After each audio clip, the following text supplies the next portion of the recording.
ಹೆಂಗೆ ಉಪಯೋಗಿಸ್ತೀವಿ ಅದ್ರ ಮೇಲೆ ಡಿಪೆಂಡ್ ಆಗುತ್ತೆ. ಇವಾಗ ಸೆಲ್ಸ್, ಟಿಶ್ಯೂಸ್, ಆರ್ಗನ್ಸ್, ಬಾಡಿ ನಮ್ಮ ದೇಹ ಇರೋದು. ಜೀವಕೋಶಗಳು, ಪದರಗಳು, ಅಂಗಾಂಗಗಳು ದೇಹ. ಸೊ ನಾವು ಜೀವಕೋಶಗಳಿಗೆ ಬೇಕಾಗಿರೋಂಥ ಸೆಲ್ಯುಲಾರ್ ನ್ಯೂಟ್ರಿಷನ್ ಕೊಡ್ತಾ ಇರೋದು, ಅಂದ್ರೆ ಪೌಷ್ಟಿಕಾಂಶ ಸತ್ವ ಇರುವಂತ ಆಹಾರನ ಬಳಸ್ತಾ ಇರೋದ್ರಿಂದ. ಸೊ ಇದೇ ಊಟ 40-50 ವರ್ಷ ಮುಂಚೆ ಹೋಲಿಸ್ಕೊಂಡ್ರೆ ಅದು ನಮ್ ನಾರ್ಮಲ್ ಊಟದಲ್ಲೇ ಸಿಗ್ತಾ ಇತ್ತು. ಅದಕ್ಕೆ ಯಾವುದೋ ಪ್ರಾಬ್ಲಮ್ಸ್ ಇರಲಿಲ್ಲ, ಅವರೆಲ್ಲ ಆರೋಗ್ಯವಾಗಿರೋದು.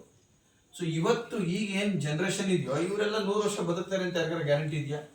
ಚಾನ್ಸೇ ಇಲ್ಲ. ಅದ್ರ ಬದುಕಿದವ್ರು ಯಾಕೆ ಬದುಕಿದ್ದಾರೆ? ಅವತ್ತಿನ ಫುಡ್ ಇವತ್ತಿಗೂ ಕಾಪಾಡ್ಕೊಂಡ್ಬಿಟ್ಟಿದೆ. ಯಾರು ಒಪ್ಕೊಂತೀವಿ ಇದು?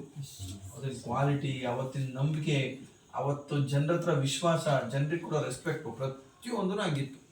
ಅದೇ ಗಾದೆನೇ ಇದೆಯಲ್ಲ, ತುಂಬಿದ ಕೂಡ ತುಳ್ಕಲ್ಲ, ಹಿಂಗೇನೋ ಗಾದೆ ಹೇಳ್ತಾರೆ.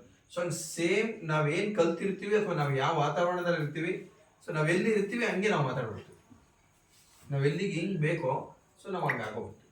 ಅದಕ್ಕೆ ವೆರಿ ಇಂಪಾರ್ಟೆಂಟ್ ಏನಂತಂದ್ರೆ ನೀರಿಂದ ಒಂದು ಅಳವಡಿಸ್ಕೊಂಡ್ರಿ,